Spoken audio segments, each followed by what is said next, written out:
লাগলো।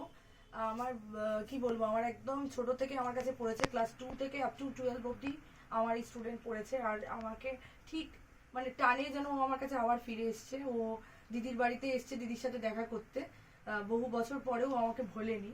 আমার ভীষণ পছন্দের, আমার খুব কাছের আমার স্টুডেন্ট আমার পৌলমী। একদম একদম থ্যাংক ইউ দিদি। মানে আমি আগেও যেটা বললাম যে দিদি আমার কাছে টিচার থেকে বেশি দিদি, মানে নিজের দিদি আমার কাছে। তো এখানে এসে দাদার সাথেও দেখা করলাম, দিদির সাথে দেখা করলাম, বাকি ফ্যামিলি মেম্বারদের সত্যি সাথে খুব দেখা ভালো করলাম। কাটলো আমাদেরও। হ্যাঁ, মানে নতুন করে একটা মানে রেকর্ডিং করা, স্টুডিও রেকর্ডিং কিভাবে কি হয় সেটা দেখলাম।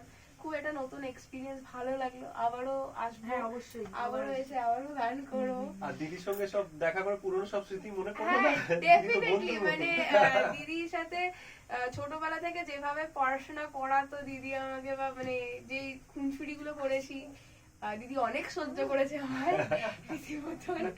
তার জন্য অনেক অনেক থ্যাংক ইউ কিন্তু তোমার। এই ক্রেডিট পুরো যাচ্ছে, এটাও আরেকজন কথা, তোমার বাবা, তোমার মা দুজনে কিন্তু খুব ভালোভাবে তোমাকে খুব সুন্দর করে করলো। আমি বলবো কাকু খুব ভালো মেয়ে, খুব ভালো গান অবশ্যই। কাকু করলো। কাকিমার আমাদের নেই প্রণাম আমাদের নেবেন। মধ্যে, কিন্তু কাকিমার আশীর্বাদ কাকু আছে একদিন আমাদের সাথে। আসবেন, আমাদের বাড়ি আসবেন, ঠিক আছে? কাকু তোমাকেও আমরা ডাকছি, একদিন আসো।